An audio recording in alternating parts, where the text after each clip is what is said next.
Kalian pernah nggak sih ngerasa kalau kalian tuh lagi capek banget kerja, terus kalian tuh lagi marah banget sama keadaan dan capek banget sama segala-galanya, especially di tempat kerja, dan kalian ada kepikiran untuk resign? Pernah nggak di posisi itu? Sekarang sih gue lagi ada di posisi ini. Tapi kalau misalkan video gue lewat, berarti ini video buat lo yang lagi pengen resign. Untuk buat gue juga sih, buat diri gue sendiri juga sih itu. Sebenarnya guys, rasa pengen resign itu tuh wajar banget ya, karena mungkin bagi kita orang yang perasa dan gampang kesinggung pasti kayak capek dikit pengen resign, kesinggung dikit pengen resign, kena marah dikit pengen resign.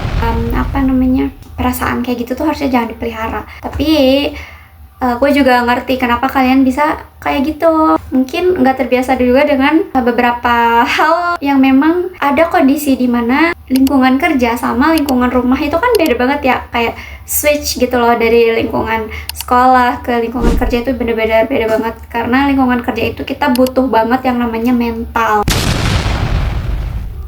Tapi kalian tahu gak sih, setelah gue research, ternyata memang kita tuh nggak bisa mengambil keputusan yang sangat besar itu. Please deh, jangan kalian resign hanya untuk emosi sesaat. Nanti nyesel. Emang sih bikin lega ya, minggu pertama, minggu kedua itu bikin lo lega. Tapi minggu-minggu selanjutnya, bulan-bulan selanjutnya lo akan stres. Karena apa? Karena kalian nggak akan nerima gaji bulanan yang biasa kalian dapatkan. Jadi ada beberapa poin penting yang harus kalian siapkan ketika kalian mau resign. Ini gue kasih tahu. Yang pertama, kalian harus cari tahu alasan kalian resign itu kenapa. Menurut gue ini penting banget.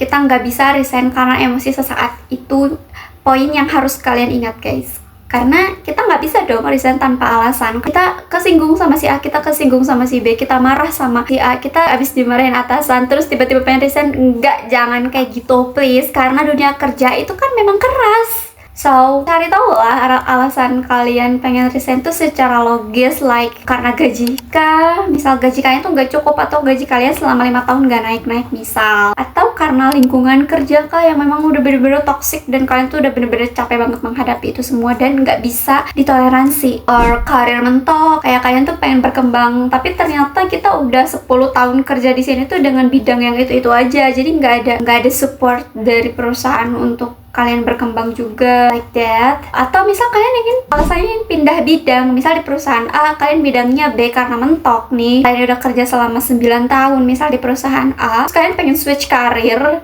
di bidang yang lain, misal kalian pengen kerja di perusahaan B dengan karir yang berbeda, dengan bidang yang berbeda, itu boleh make sense sekali. Karena ya gitu guys, kalau kita resign tanpa alasan, nanti nyeselnya belakangan. Kalau nyeselnya awalnya itu namanya pendaftaran. So, next, yang kedua, siapkan dana darurat. Itu wajib banget. Nih, ibaratnya gini, kalau kerja, secapek-capeknya kita kerja, kita tetap akan mendapatkan penghasilan, right? Kayak sebulan pertama, 2 bulan, 3 bulan, besok kita tetap akan dapat gaji.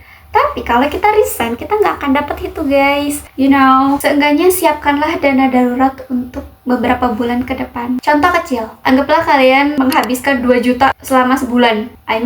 Biaya hidup kalian selama sebulan tuh misal 2 juta. Nah, kalian tuh harus punya pegangan berapa? Kalian harus punya pegangan minimal 6 juta. Jadi, selama 6 bulan ke depan, kalian udah punya pegangan nih. Jadi, tabungan kalian tuh nggak boleh nol. Kalau kalian resign, tapi dalam keadaan tabungan yang nol, that's a stupid thing.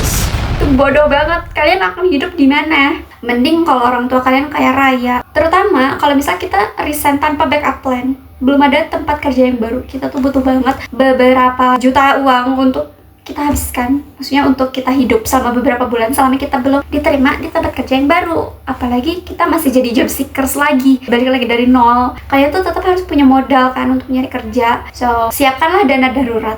Setidaknya 3 bulan, 6 bulan, atau bahkan setahun lebih bagus, right? Paham kan? Oke, next. Cari peluang sebelum resign. Ini hal yang penting banget sih. Penting banget. Tapi gue suka sih. Jadi kalian apply lah ke tempat-tempat di mana kalian pengen gitu. Jadi sebelum kalian resign, usahakan untuk kalian udah apply kayak melamar ke kerjaan yang baru gitu, ke tempat-tempat yang baru. Jadi ketika kalian mengajukan resign, seenggaknya kalian udah dapet offering letter dari perusahaan yang baru. Jangan sampai kalian resign tapi belum ada keputusan nih dari perusahaan yang baru, kalian diterima atau enggak. Update CV, update LinkedIn, mulailah melamar pekerjaan kalian. Soal hasil kan gimana nanti, yang penting usaha aja dulu ya kan, dari tempat kerja yang baru kita ngajukan resign kalau kita udah dapet offering letter di perusahaan yang baru. Jadi udah fix gitu loh. Terus terang aja bilang ke HR kalau misalnya kalian masih kerja, bilang aja kayak, Pak, Bu, maaf saya masih bekerja di perusahaan lama karena di perusahaan saya sebelum resign itu ada SOP one monetize. Jadi jangan buru-buru resign, tahan aja dulu, nggak apa-apa. Yang namanya mental kan di tempat kerja itu mentalnya emang harus keras, dan nggak sendiri juga kan kita kerja, kita bareng-bareng juga sama rekan dan partner.